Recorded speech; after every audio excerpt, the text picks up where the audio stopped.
Mary Kay Ash, Miracles Happen. The Life and Timeless Principles of the Founder of Mary Kay Inc. 3rd edition. Read by Melika.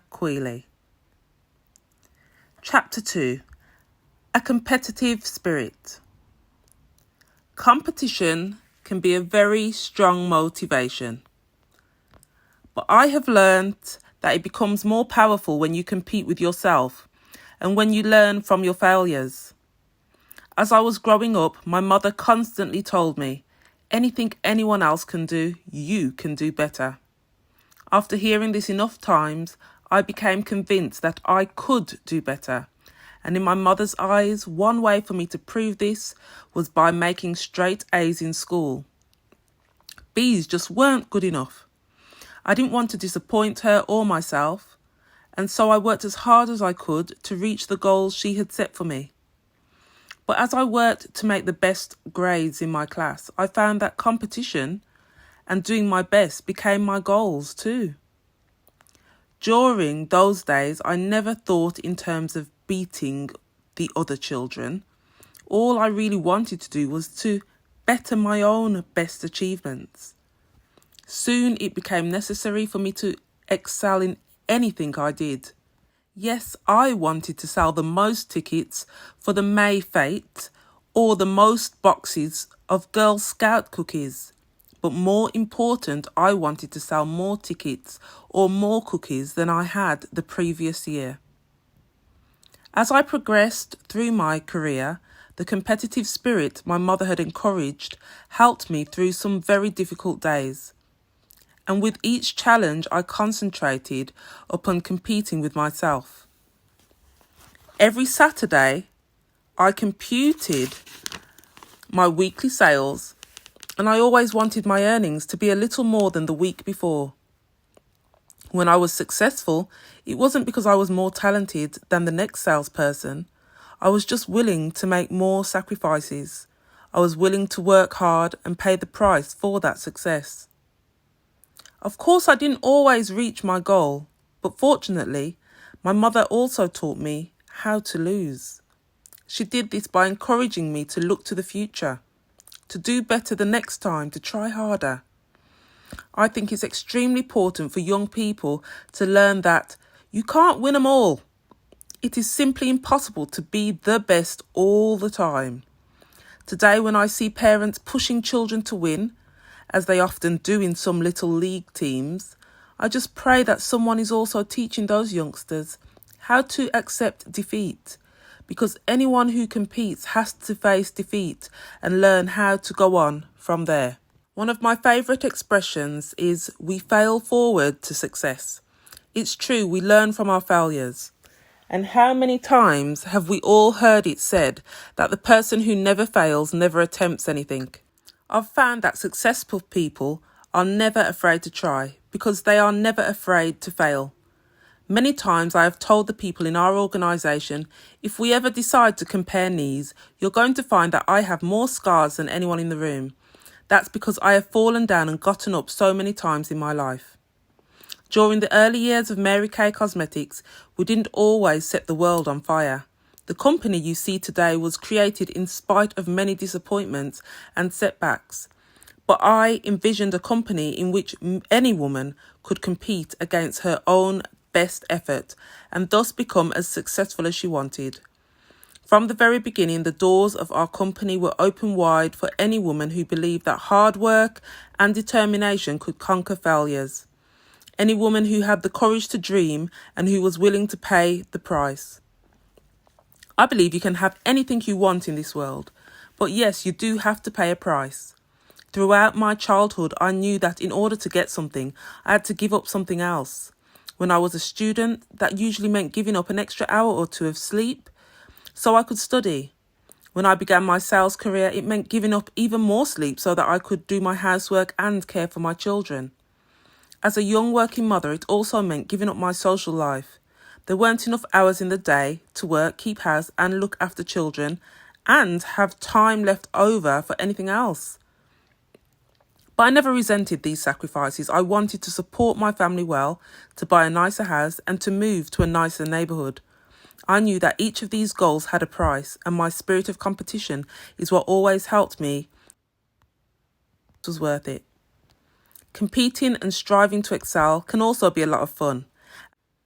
As a young child, I enjoyed the satisfaction of bringing home the A's my mother expected, and in junior high school I experienced more of the fun of competition when I discovered 3 new talents: typing, extemporaneous speaking and debating. Typing was my first challenge. My teacher, Mrs. Davies, took me under her wing, and with her encouragement I was determined to become the best typist that I could. My greatest wish at that time was to have a typewriter of my own, but I knew it would be very expensive, and so it never occurred to me to ask for one. Then, almost as in a miracle, my mother surprised me with a Woodstock typewriter. To this day, I can't imagine how she was able to save enough money for the down payment, or how long it must have taken her to pay for that wonderful machine. But it was so like her to find a way. She always went to extraordinary lengths to encourage me to excel in whatever I did, and she realised that having my own typewriter would help me develop my typing skills. Needless to say, that old Woodstock was one of my most prized possessions, and knowing what my mother must have sacrificed to pay for it made me even more determined to become an expert typist. I cannot describe my satisfaction when, at long last, I brought home a trophy for being the best typist in my class. Another ambition at that young age was to be a good extemporaneous speaker, and as in typing, a wonderful teacher encouraged and coached me. Before I was out of junior high, I had competed in a statewide contest and had actually placed second. What a thrill it was for me to feel that I was the second best speaker in the entire state of Texas. In high school, I became interested in formal debate, and after making the team, I also won some honours in that field. These youthful accomplishments gave me the courage to practice and improve my speaking skills. I still work hard to perfect each line of every speech I am asked to give, and as a result, speaking before thousands of women at Mary Kay meetings still gives me the same challenge and thrill that I got back then in speech competitions. In fact, the thrill is even bigger. Encouragement from my mother and teachers was extremely important to me. But as I look back on my childhood, I suspect that the biggest influence on my competitive spirit was my friendship with Dorothy Zapp. When we were children, I simply enjoyed our special relationship. But now I realise that being Dorothy's friend exposed me to an exciting new world. Subconsciously, I must have recognised that I could earn a place in such a world if I were only willing to work for it. Dorothy's family was much better off financially than my own, and while she lived just around the corner, her house was by far the nicest one in our neighbourhood. Every day, Dorothy wore a crisp, starched pinafore to school. Remember, that was before the days of wash and wear. Every morning, her mother curled her long golden hair until she looked as if she had just stepped from the cover of a magazine. And every morning, clean but plain little Mary Kathleen would appear on the front porch to walk to school with picture-perfect Dorothy. I still blame those mornings at Dorothy's house for the fact that I've always been somewhat on the plump side. Dorothy was a tiny, fragile child who never wanted to eat her breakfast. Her mother would coax her to eat her toast with strawberry jam and drink her glass of milk with ice. But when her mother wasn't looking, Dorothy would pass them over to me. And who was I to see that good food to go to waste? After all, Dorothy's breakfast was sumptuous fare compared to the bowl of cereal I had fixed for my own morning meal. Dorothy and I shared all the joys and sorrows of growing girls. Because I was an A student, Mrs. Zapp considered me a good friend for Dorothy and always welcomed me into their home. As for me, I thought it was a wonderful treat to be Dorothy's friend.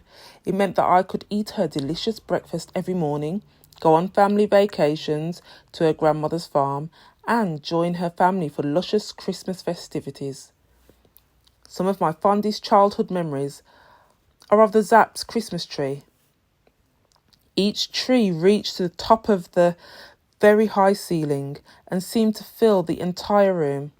In those days, nobody used store-bought ornaments, and so the Zapp's trees were strung with popcorn and cranberries, and apples and oranges. Each year it seemed that they had the most beautiful Christmas tree in the entire world. Although I didn't realise it at the time, my friendship with Dorothy was making me more competitive. I was aware that I was supposed to be someone she looked up to, and so of course this was another reason I had to keep up the straight A's.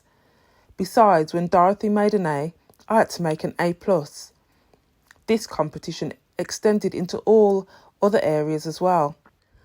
For example, if Dorothy sold 12 May Fate tickets, I had to sell 20. Her friendship offered me so much that all I could do was try to be worthy of her. Even so, Dorothy and I willingly shared everything, and neither of us ever felt envy for the other. About the time we graduated from Dow Junior High School, Dorothy's father received a promotion, and the family moved to a larger house on the right side of town. I was so impressed that I still remember the address, 4024 Woodley. After the move, there was a time when we didn't see as much of one another, but as adults we were able to re-establish the bond. It was a wonderful friendship, and is to this day. Another lasting and influential friendship was to begin during those early years. Like Dorothy, Tilly Bass came from a family that was much more affluent than mine. Her father was a chief of detectives with the Houston police force, and I considered him to be a very important person. Tilly and her mother knew that I had to cook and keep house for my father, and so each took me under their wing. Those two ladies certainly taught me many things I needed to know. Tilly was a little older than I, and because of our age difference, I felt that I had to strive to keep up. I guess I was afraid that if I didn't do well, she wouldn't be my friend. Thank heaven that thought never crossed her mind. Tilly rescued me again when I was a young career woman supporting my family. In those days, there was no such thing as the local daycare centre or nursery school. A mother who worked outside her home had to rely on family and friends for safe and loving childcare. Tilly lived across the street from me, and when I went out to conduct sales presentations, she took care of my children. Our friendship grew over the years. I used to joke that Tilly became that wife I needed during all those years I struggled up the ladder of success. It's a joke I never had to explain to a fellow career woman.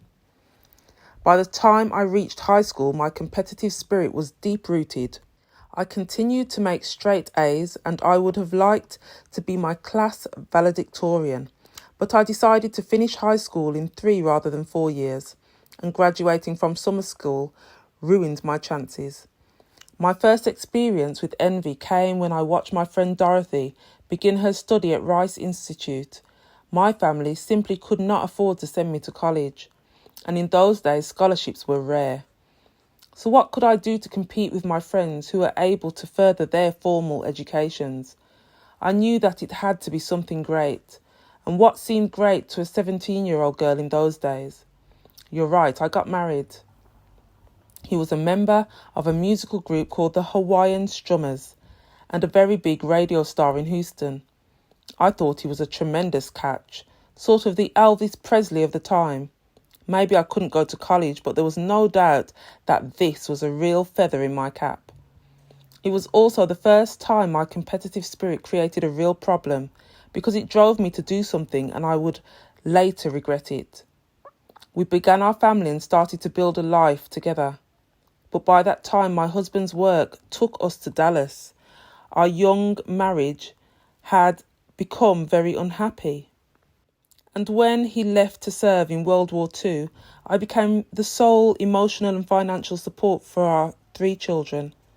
The worst blow was yet to come. My husband returned from the war and announced that he wanted a divorce. It was the lowest point of my life. I had developed a sense of worth for my abilities as a wife and a mother. And yet on that day I felt like a complete and total failure. Nothing had ever struck me so hard. But I didn't have time to sit around feeling sorry for myself. I had 3 children to raise. To do that, I had to have a good paying job with flexible hours.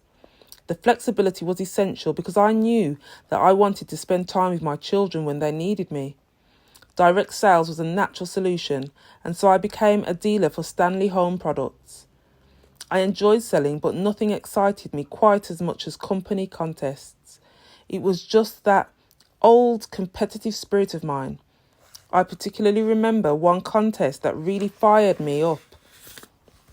The Stanley Home Products Company announced that whoever recruited the greatest number of new dealers in a single week would be crowned Miss Dallas. Well, I decided that was the only way I would ever be Miss Dallas, so I was determined to win. Our sales were usually achieved in a group presentation called a party. As many as 25 people would be invited to the home of a hostess, where the sales representative would demonstrate and sell Stanley products. It was essential that I generate enough sales to pay my bills, so I was holding at least 3 Stanley parties each day. I knew that I couldn't hold all those parties and win a recruiting contest, so I arranged for other Stanley dealers to take my place at my scheduled presentations for a week. That way I could concentrate on recruiting new people. I reasoned that I had one terrific source for new recruits, my date book. Because I had been conducting so many parties, it was just crammed with the names of my former hostesses. I sat down and started to work. I telephoned every hostess in my date book. Someone may have told me earlier that she was not interested in becoming a dealer, but circumstances can change. So I called everyone. I would say, "Hi, Betty Ann. My company is planning to add some additional people in your area." And when I asked myself who would be just great at doing what I do, I thought of you. "Have you ever thought about going to work?" She might answer hesitantly, "Well, Mary Kay, I just don't know."